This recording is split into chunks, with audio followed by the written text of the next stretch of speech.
preparation, which often takes up to 9 months, but here only a few seconds. And then the packing, the getting ready to leave from our Cambridgeshire home. The idea of this film is to give a sense of the experience of fieldwork. It's not a model. This is not a typical fieldwork. And we're not trying to teach you how to do fieldwork. Just to get an idea of some of the emotions and ideas that are encountered when you go to another culture. So we fly across to India, and then across to Kathmandu in central Nepal, arriving over the mountains and the rice fields. The city of Kathmandu, vastly expanding and now bustling and busy and quite polluted at about 6,000 feet altitude. Already time is beginning to slow down,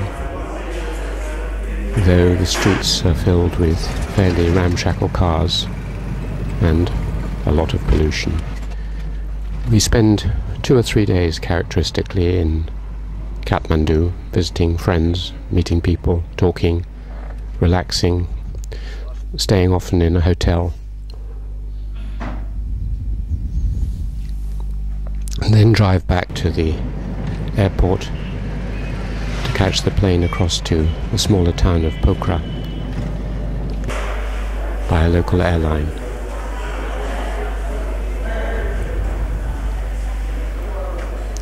Again, a lot of waiting, slowing down from the rush of Western life. Not too many flights on this day.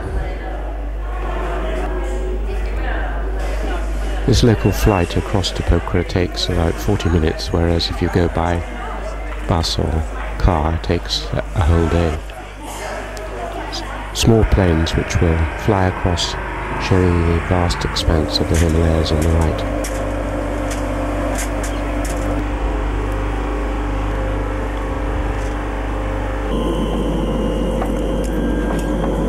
Taking off from Kathmandu, and then across the rugged and deforested lower Himalayas.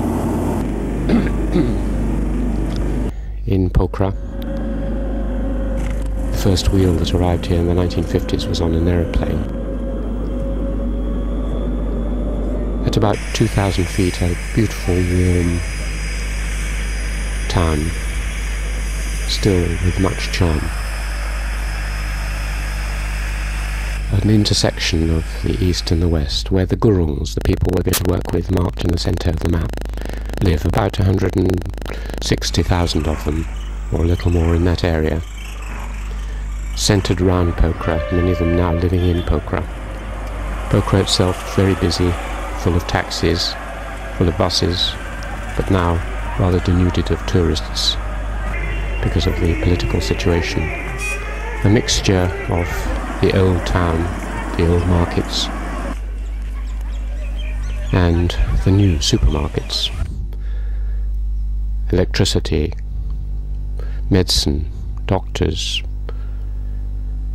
videos, all this in a rush in the last 15-20 years.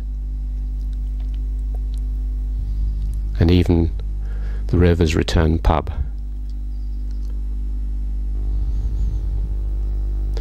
And everywhere, Coca-Cola. The old hippie world still remaining slightly, and their hotels, one of which we stay in, Hotel Sakura. Every year we stay here in the top of this hotel and look out on this view of the mountains behind the hotel, where we will be walking shortly. But before that, because we've been 16, 17 times, we have family and friends, and here I'm dancing with my younger sister at a housewarming party. We go through a layer of relatives and friends and catch up on local news and gossip and enjoy ourselves for 2 or 3 days before we go on up to the village. There we meet my younger older sister, and on the right my sister-in-law, my adopted father, Lieutenant Bowen Singh Gurung, his younger relatives playing in his courtyard, including Prem Kumari at the back, on the right, the girl who will feature a lot in this film. She is my sister Dilmaya's daughter, adopted sister. So we check the local census. We're doing a study of the town Gurungs as well as the village Gurungs. So these children are related. And life carries on smoothly with Prem Kumari combing a relative's hair. And then after a few days we set off in a jeep up this bumpy road for Tak, the Gurung village, consisting of about 500 people in the central village, where these Tibeto-Burman peoples who live on the top of the hills and who I've been working with since 1968 live.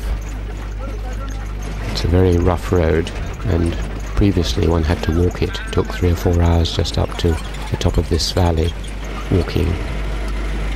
But now one can come this far, but this is as far as the jeep goes, and it's now a 3 or 4 hour walk up a steep mountainside to the village. Our goods are being carried by a porter and our brother-in-law, and we're being accompanied by my aunt, elderly lady in her 70s, up through a beautiful valley, stopping at a tea house for refreshments, back and forth over the river.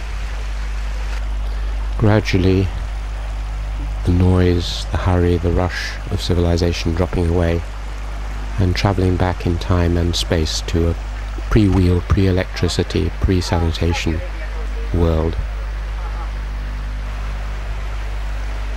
Up through beautiful butterflies and birds and the sound of crickets. Resting as we climb up, sometimes to give a little bit of medicine for someone with a headache, and then walking and walking.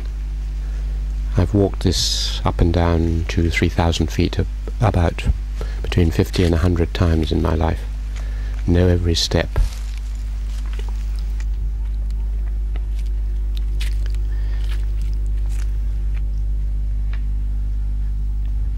As long as one takes it easy, it's fine. And a chance to wonder about what will meet one when we reach the village. Another stop.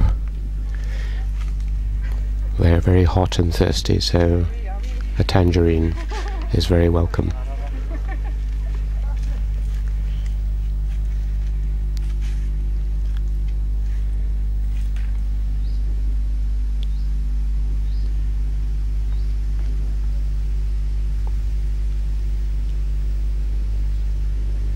Be shared with my brother-in-law Sujay,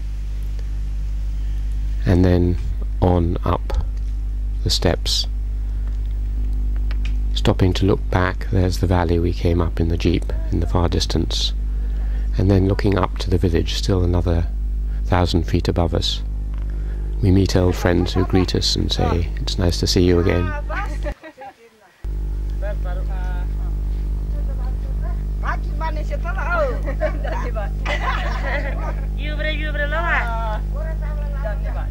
And then walk on up to the ridge just below the village. A last tea house for refreshments before the final steep climb up that ridge. The Gurungs tend to live on the top of ridges. This is at about 5,000 feet, and practice agriculture down these very, very steep slopes. They get the wood from above and the fodder, and then carry it down to their grain fields below. And at last we arrive in the village at our house to meet Dilmaya Gurung, my sister, her daughter Prem Kumari, and the family.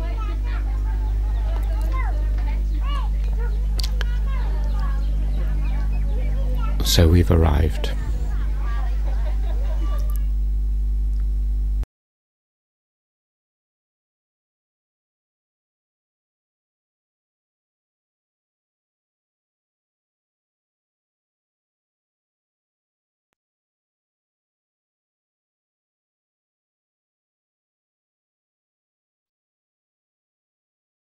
after various different tries, we've decided to build a little house which gives us some privacy, a room to work in and to shut the door and work and leave our things out, and a room for our sleeping and washing and clothes. Just 2 rooms above a buffalo stall. Just enough privacy, and yet it's placed in a courtyard, so we overlap with the family we live with, Dilmaya's family. That combines privacy and sharing in a reasonable way, because the sharing takes away much of the burden of living, the washing up, the cooking, the cleaning of the house and so on. Dilmaya helps with many of these things.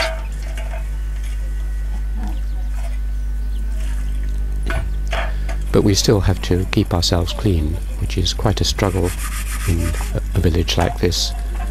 There's no hot water, no washing machines. The water comes intermittently from this pipe. We have to boil all the water, of course, or filter it, because it's very highly polluted, and one would get dysentery immediately if one drank it cold. And they have to spend an enormous amount of time, originally on my first fieldwork, over an hour a day fetching water. And we eat with the family, morning and evening. This is a very important time for a field anthropologist, talking in a relaxed way, working out what's going to happen in the day, what has happened in the day, commenting, gossiping in the intimacy of the family. And of course, sharing food, which is a very strong form of communication. Filming my sister Dilmaya is a very intimate act. Eating is a private activity. Women eat after the men. And she's a bit shy about being filmed, but because of our relationship, she allows it. You'll see a lot of women, not just Dilmaya, not just Sarah, my wife, because most of the men have gone away to work either in the British Army, the Gurkhas, or the Indian Gurkhas, or as wage labourers. Here there's the problem of toilets. You can waste an awful lot of time trying to go off, as I did in my first fieldwork, and find a hedge and a field. So after various experiments they built us a toilet, but it had terrible effects because the thing became infested with mosquitoes in the water tank, and here we're trying to stop the mosquitoes escaping. And this is a typical example, or an example of the effects the field anthropologist often has on a community by altering something and then having unintended consequences. Dilmaya is trying to hear the sound, and she can. The water itself, as mentioned, is polluted, and for the first time Dilmaya can see what's inside the water, some of the tiny creatures, through a microscope. There are other hazards. There are leeches in the summer which bite everyone, including the anthropologist, and of course you often become ill. Here I've got a very bad cold. Nearly everyone becomes ill in the field in many parts of the world, and of course the people themselves are ill nearly all the time. Almost everyone has something wrong with them. This little girl has got a fever, and the witch doctor on the right is trying to cure her, and her mother is also taking precautions by giving her a paracetamol.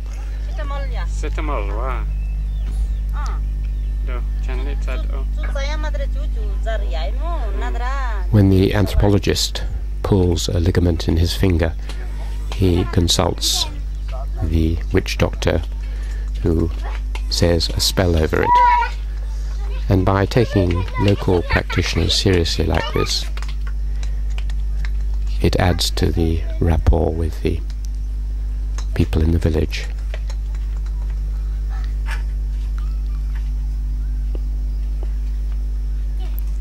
The finger was much better after this, I can assure you.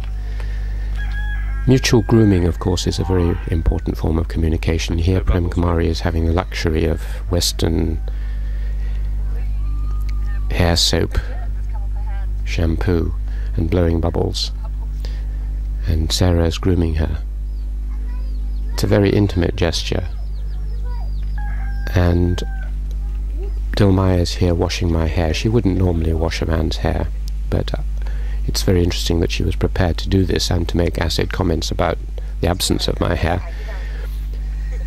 because it shows a lot about the equality between men and women and the absence of honour and shame. Then there's the question of what you wear. If possible, we try to wear clothes that would fit in. These are special occasion clothes, which Sarah's being dressed up in for a ritual or a dance. And she's dancing with Judy Pettigrew, one of my PhD students, who has worked in a nearby Gurung village and is demonstrating how you dance.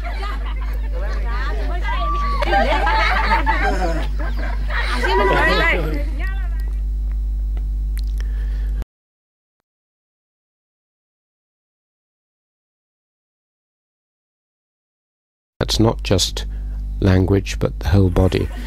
Communication with children is often the easiest to start with, tickling them, trying to distract you, all done with the body, really. Children are used to the difficulties of communication with adults, and a lot of it is physical. They also tend to have much more time for teaching the anthropologist. And so here Prem Kumari is teaching Sarah the names of the different fingers: father finger, mother finger, brother finger, sister finger. And the children themselves, of course, are at school, so they're being taught, and they also get pleasure in teaching others. Here they're teaching Sarah how to pronounce Nepali letters.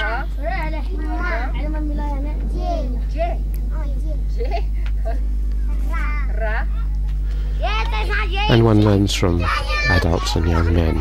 Here an ex-Gurkha officer is teaching Sarah Nepali. The most difficult thing, though, is actually practicing it and going out and having the courage, when you know hardly any of the language, to speak to people. And Sarah's trying out her few words on a friend who's just had a baby. And at a wedding, trying out talking to a young lady who shows the difficulty. She half understands, looks round, says what she's saying, "Ah, yes," and then again looks rather embarrassed at not being able to understand.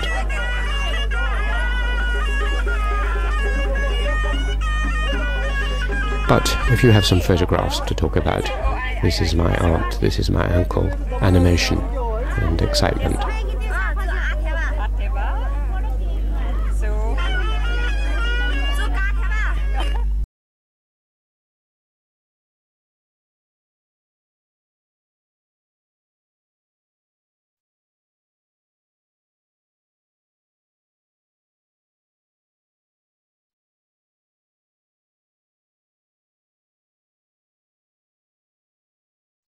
Joining in what the culture is involved with. And here we see participation in agriculture. Of course, this is staged, or we only do a little bit of this kind of activity. We don't spend our whole time working on the agricultural stages of production, but by doing this you learn how very difficult simple looking things are, how to bend a back, how to hoe a field. Just a few minutes of doing this shows you the tedium, the boredom, the exhaustion in the heat that they have to endure hour after hour, and you begin to understand why many people in these very difficult circumstances want to leave the villages now they see opportunities elsewhere. But also their skill and crafts and hard work and organisation become apparent when you try and do it yourself. Even simple looking things like dropping maize seeds into a furrow. Sarah several times had to stop and pick up the seeds because she'd put them in the wrong place. And even more tricky, trying to plough. Not even the turning on these narrow terraces, but just keeping a straight line is beyond me. I don't know how to address the oxen in the local language, though I'm trying, and I keep having to pick up the plough because it goes askew, and that obviously is useless.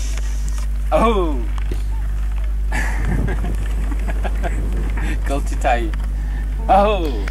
So wherever they're doing something, picking up stones from the growing rice or harvesting the rice, which looks pretty easy as you watch it from a bank, but when you try and do it, you see the rice is really very hard, the sickles are not very sharp, and after 10 minutes of this I became exhausted, tired and irritated, bitten by small insects, hacking away. And even harvesting millet, head by head by head, just to provide a very small meal, is hard and hot work. And then when you've got the grains in, they have to be processed. The rice has to be dehusked. And using this foot pedal husker with a long lever is really exhausting work. Women used to, characteristically before diesel mills, spend 3 or 4 hours every night, early in the morning, doing this, just to produce enough rice for a day's food. It's all right for a few minutes and with a companion, but on your own. And quite skilled getting the rice in the right place, and even more skilled in the sifting of the husk away. If you watch her left hand, you'll see it flicks up, and that's the secret of it, flicking and hitting the tray. Prem Kumari trying to imitate her mother and take the stones out of the husk, and then Sarah trying to do it, and of course she doesn't know what to do with her left hand and the flicking. Trying to learn this, not only do you learn how difficult it is, but you also make them the teachers and you the learner, which is very important in establishing a balanced relationship with people. But of course Sarah hasn't the strength or the skill or the knowledge to do this. Sarah learning how to weave with the backstrap Indonesian loom. Clifford Geertz described the anthropologist as looking over the shoulders of the informant who is looking at the culture. But this is reversed. Here the informants, the people themselves, are looking over your shoulders, teaching you about the culture. So this is one stage on in anthropology, where you become the learner, they become the teachers, and as demonstrated here, this often causes great amusement on their part at your inability to see how to do it. But they're usually very helpful, and they put their arms around you and show you the culture.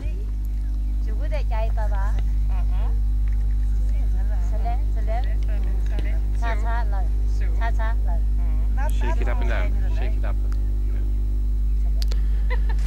Of course, when they're doing other things, we sometimes help, like when they're loading up the wood for the long monsoon period. And then they have to carry these huge bundles, often more than their own weight, 4 or 5 times in a day down to the village. It was this that finally probably helped to kill Dilmaya at the age of 42. She'd spent a day doing this in 1995, came down, and in the evening after cooking she suddenly gave a couple of deep sighs and died of a heart attack. It's a terribly grueling life.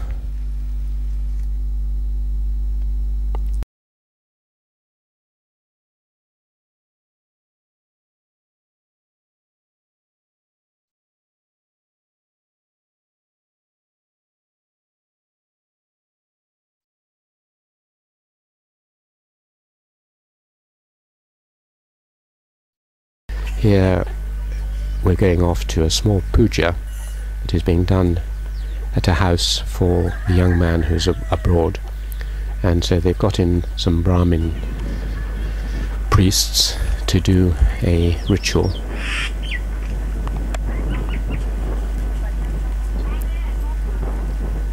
We were rather nervous about photographing, being a religious occasion, but they said no, they were chatting away, and they said no problem, just photograph if you want to.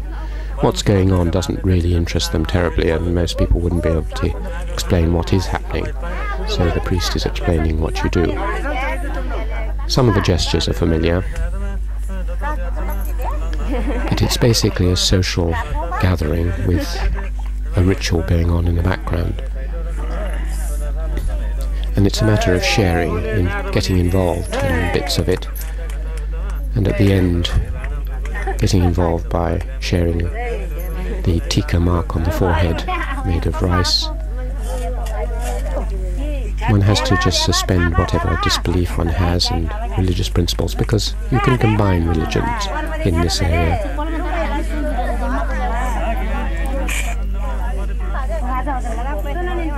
The Brahmin going round, and he's putting a substance which Dilmaya is putting on her forehead, but Sarah drinks and then indicates to me, just by facial gestures, that this is cow's urine.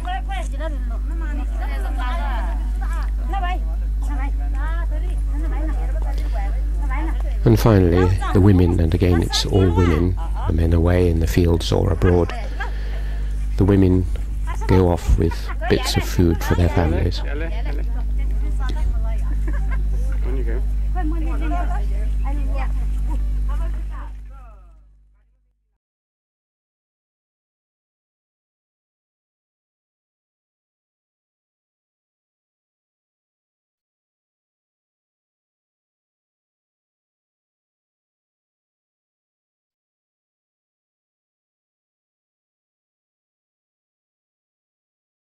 The dead man, from a photograph we'd taken my uncle, and some Buddhist lamas chanting. This goes on for a day and a night. It is very repetitive. Most people don't understand what's going on. There we see the old widow behind the 108 lights. And it can be extremely boring. Many rituals, particularly if you've seen them once or twice, become boring, and anthropologists have described this. But there are bits that are interesting. The relatives bowing 108 times.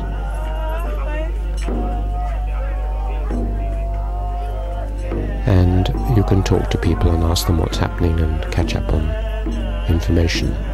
Like my father, Mohan Singh, who's sitting at the back there.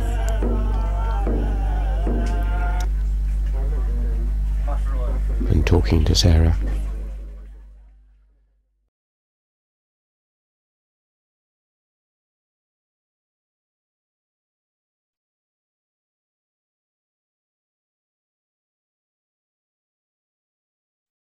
Many ancient rituals and myths have been transmitted from northern China down to this area, and better preserved here than almost anywhere. So here we see in our house a 12-hour shamanic ritual going on. Starts in the middle of the day and goes right on into the middle of the night. Beating, drumming. My brother-in-law goes into trance. Dilmaya is watching. A huge rice effigy to the gods is made. Watching these things, you can't remain entirely detached. Often you feel quite overcome, frightened, excited, elated. It's all very mysterious. And then you finally, as the family, this rice effigy is swirled over my head, and I'm filming from underneath it.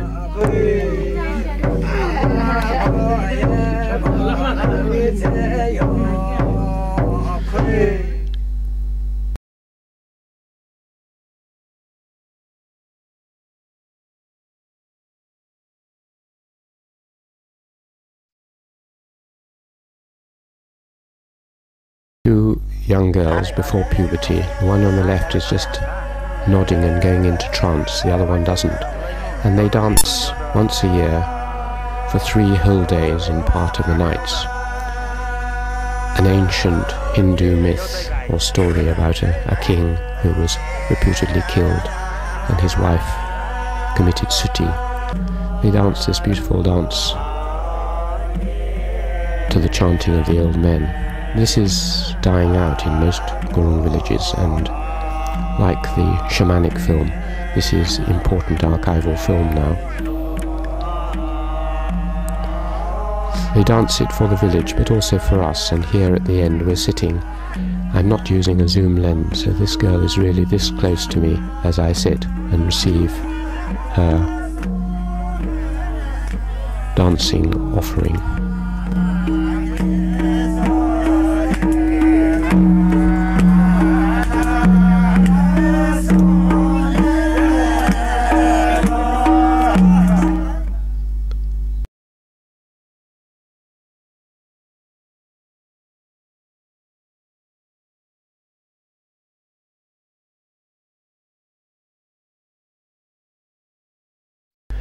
And here in brother-sister Tika ceremony, husbands, wives, brothers and sisters honour each other with little marks on the forehead and by feeding each other. So I'm first doing this to my wife, then my sister is putting the marks on me. This is done as a kind of harvest festival in the autumn. This was done once with us, with Dilmaya, the last time we saw her before her death. And it's the most intimate and honouring occasion. Above all, it's for brothers to honour their sisters.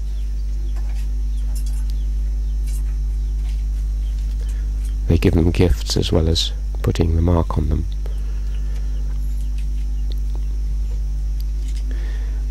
And the sisters put flowers on their brothers.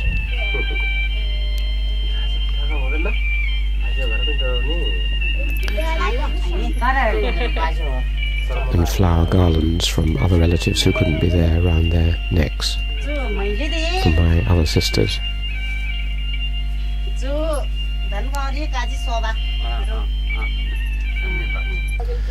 Sarah doing the same for her adopted brother.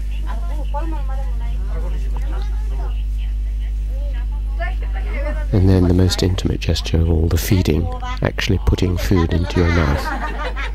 Nothing really more intimate than that in public.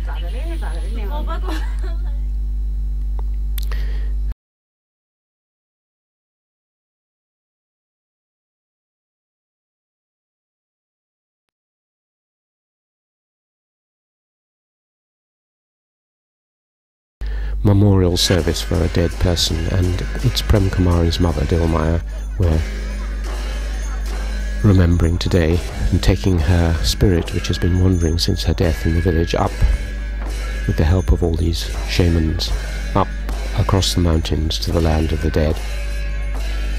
This goes on for 3 days, 3 nights, and is a huge cathartic event, singing, dancing, drinking, weeping, laughing, which gradually eliminates part of the grief and makes the world seem right. As the brother, of course, I have to be there.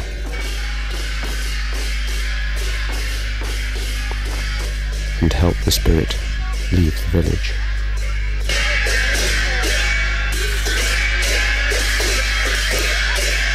And also my wife and my wife's daughter, Astrid, are there as well. Mostly women who go round in a slow circle, led by the oldest son, Krishna. And then the spirit goes into a sheep, and Sarah washes it, combs it with Dilmaya's comb,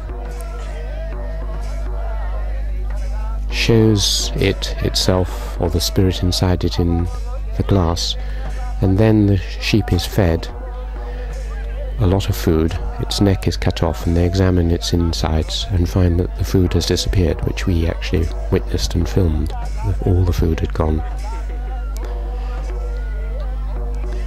And this goes on with many other rituals, and then on the final morning, tired but relieved,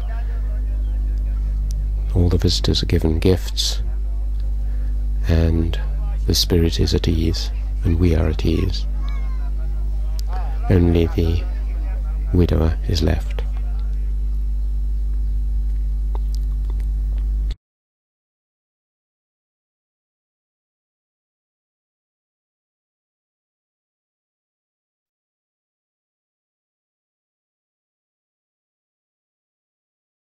You can observe in different ways. One is to sit and watch someone and then ask them a set of questions about what they're doing. Why are you making this rice mat? How often do you make them? How long do they last? What are they used for? And sometimes, if it's a good relationship, they will ask you questions back. What do you sit on in England? Do you have these things? What do you put on the ground? And so you fill in questions about their various activities. You can ask them about their agriculture when they're beating maize. How much maize did you get from a certain field? Was it a bad year for monkeys? And so on.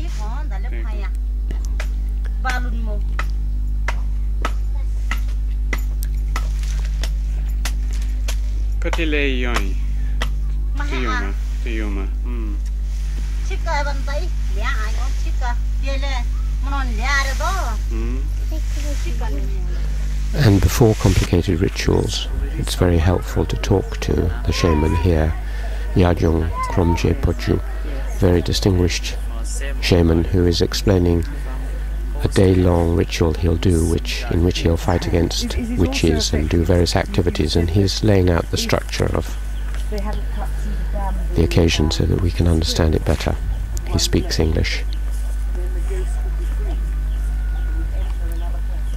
And then there are the formal interviews. I have done a series of a dozen interviews, 20 minutes or so on film with Dilmaya, talking about, very frankly and openly, about all aspects of her life, private, personal, public, directly as sister to brother.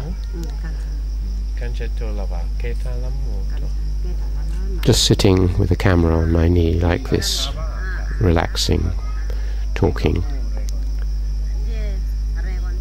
This is where the real fieldwork takes place. And at the end I thank her, and she's amused and says she's never been filmed like this before. And I suggest she looks through the camera lens at me and sees what I've been filming. This is what she saw. I'm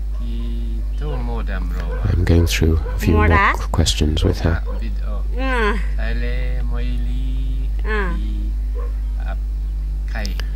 at the end say, press the red button and then you can turn it off.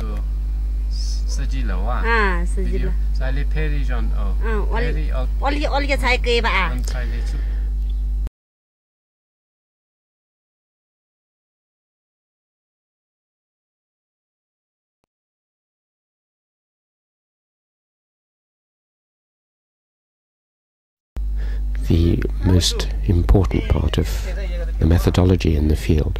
We record everything in small notebooks. We sit talking to groups of people or single individuals and jot down the gist of their answers there. Just headings, just notes, which will be expanded later into the fieldwork diary. Just a tiny notebook which is not obtrusive and which, if lost, doesn't matter too much because there are lots of them. Trying to look at something and understand it, asking people what's happening.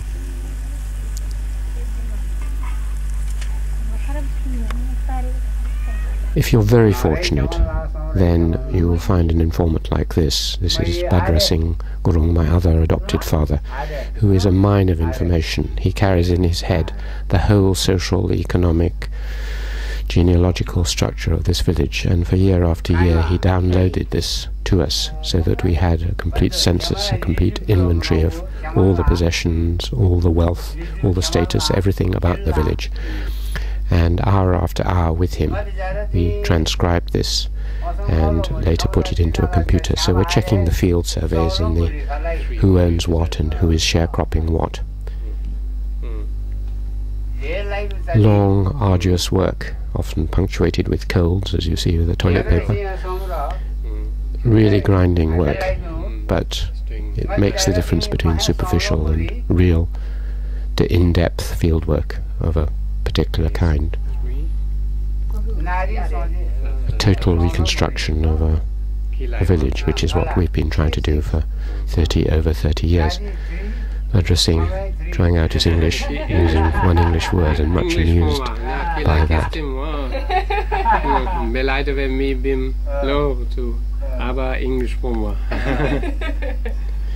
So we check the census and genealogies. Each year they're put into the computer, updated and then brought back on the following year. The census is actually gathered by going house to house to house and checking what's happened, whether there have been any new babies, anyone's died, anyone's gone abroad, making little notes. This is in the lower caste. There are tailors and blacksmiths living on the edge of the village, as well as the Gurungs in the middle. And this is in one of their houses.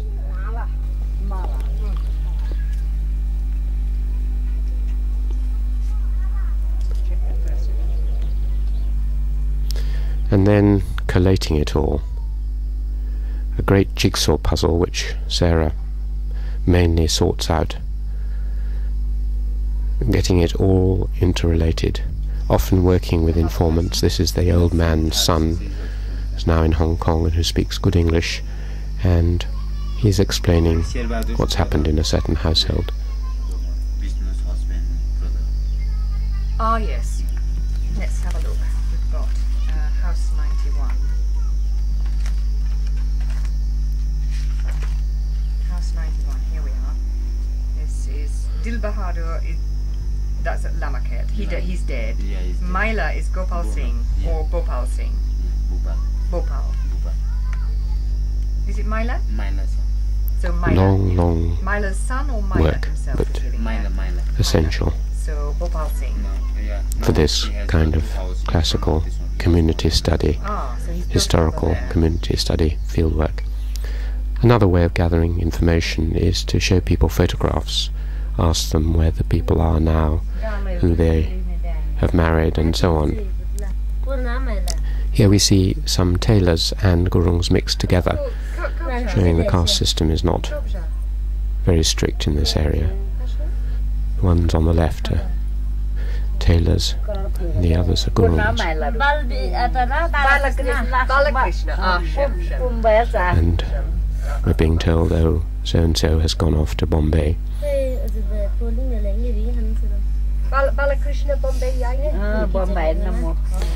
And a photographic record. We've photographed every person in this village, often several times. They dress up, they like to dress up in their best clothes, as here, and that shows another example of the way in which you distort life a little bit. Often they just go on with their activities, but sometimes they like to dress up, and they often don't like to be filmed or photographed looking scruffy. But here, recording an occasion when some old men came and have a meal with us. The most important of all the recording devices is the fieldwork diary, which has to be written up for an hour or two every day, taking the information from the small diaries, notebooks, and reflecting on it, expanding it, often interrupted by children. It must be done within a few hours of taking the notes, and this diary is kept very carefully in the house so it won't get lost.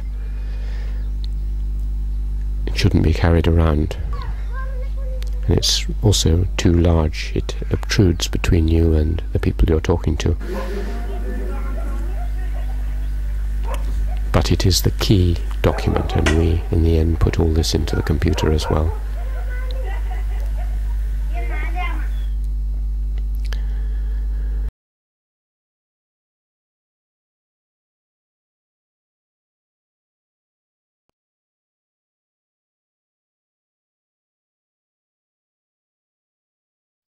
And you need to reciprocate, whether it's just a sweet to a small child. I always carry a pocket full of sweets around with me. Whether it's photographs to give to people who don't normally have a photograph of themselves. These are tailors. Sometimes the presents which we were asked to bring, these are woolen knitted objects which the children obviously don't appreciate, aren't suitable. Other times they are very suitable, and this disabled girl doesn't very often get a present of any kind, certainly not a nice jersey. She lives just above our house and has been a friend for many years, so we always try and get her something, which she then wears and keeps her warm for another year.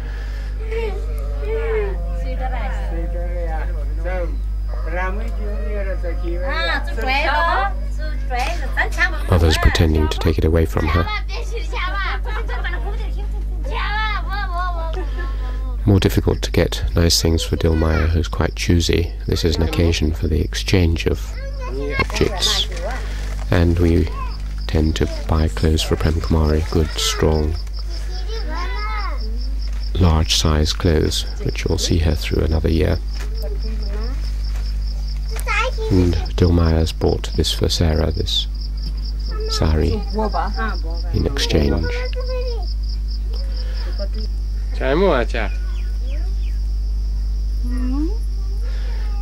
Living with the family, we notice that they don't have many useful, very useful things like pressure cookers for cooking the rice, which saves on fuel, or thermoses to take tea down to the fields when they're working. And it's very little to us, but means a lot to them, so we help them, and occasionally have helped in a much larger way since we're part of the family economy.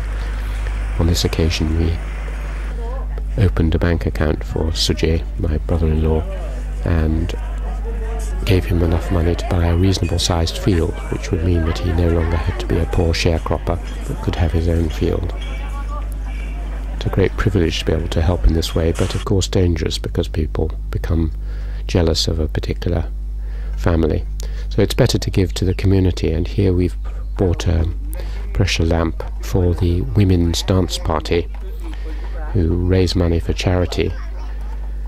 And we also helped equip and stock a village shop, rice and other things for this shop, community shop, which lasted for 2 or 3 years before it ran out of funds.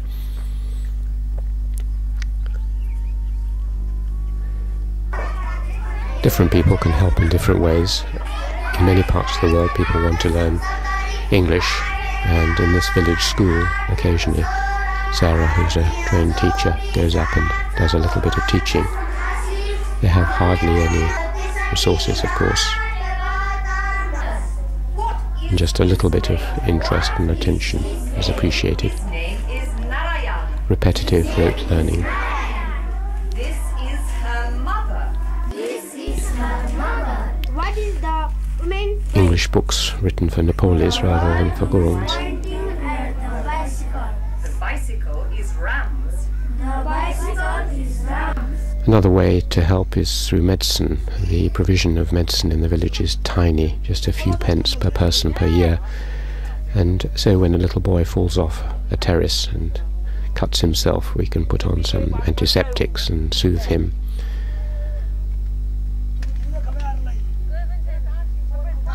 When another little boy sprains his arm, or when a little girl, tailor girl, pours kerosene on her stomach and then lights it, gets a bad burn, we can put some antiseptic on. Otherwise she might well have got gangrene and died, and here she is a year later, and we can see that though there's a mark on her stomach, it's actually healed very well, and she's fine.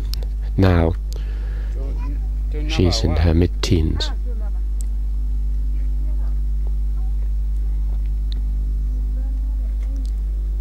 It's a great privilege to be able to, just with a little bit of neosporin on children whose hair is infested and full of sores, to be able to just tap a little bit in, or to teach someone who's lost a baby how to have oral rehydration therapy.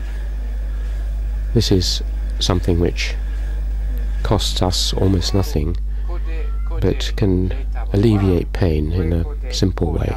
So we often leave medicine, we draw diagrams of how you diagnose things, and we teach Dilmaya or her children how to administer a small supply, £10 worth of, £15 worth of medicine, which will last for some months when we're gone.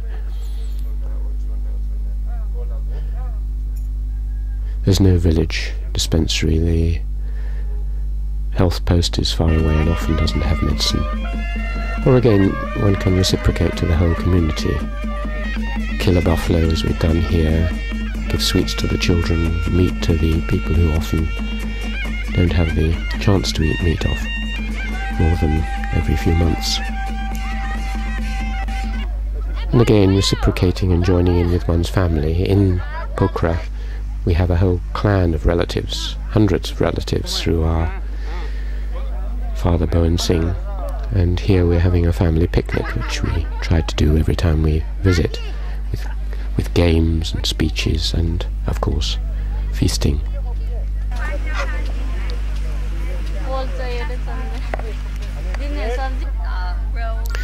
They very kindly provide white sliced bread sandwiches.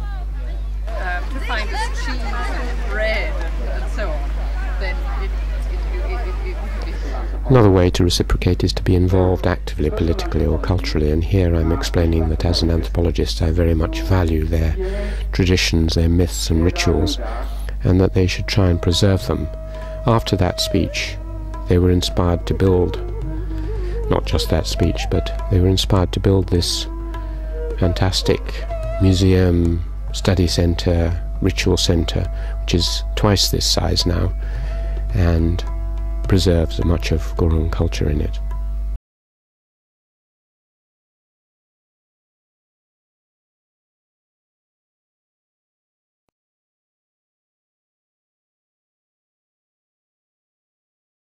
The actual leaving is often deeply disturbing.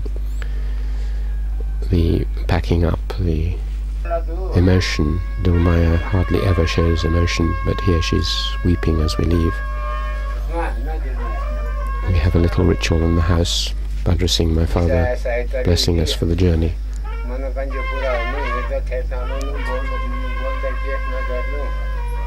After the intensity of fieldwork and all those warm relationships, it is a wrench how much one is looking forward to hot water and television or whatever. Sometimes we just slip out of the village, other times the village band with us, the Taylor band, plays aside.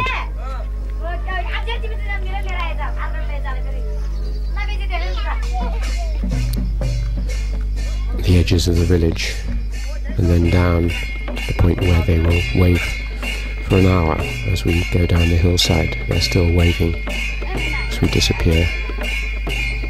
And then back to Pokhara airport to say goodbye to our relatives, my sister, my older sister and my sister-in-law, saying goodbye at Pokhara.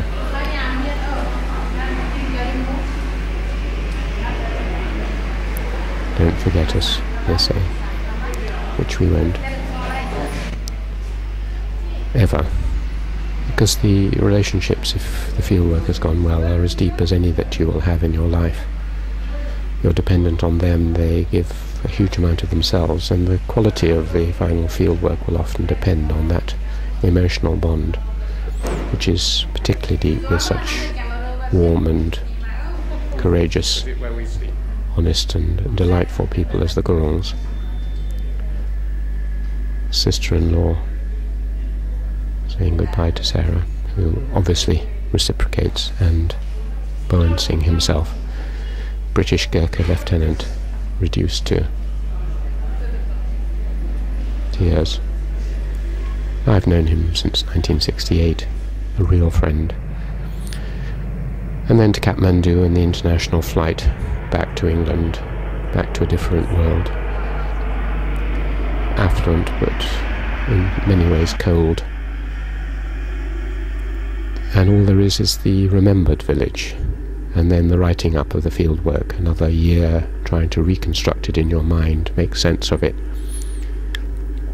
relive the emotions and the events, and then analyse it and perhaps prepare, if you're lucky, for the next visit.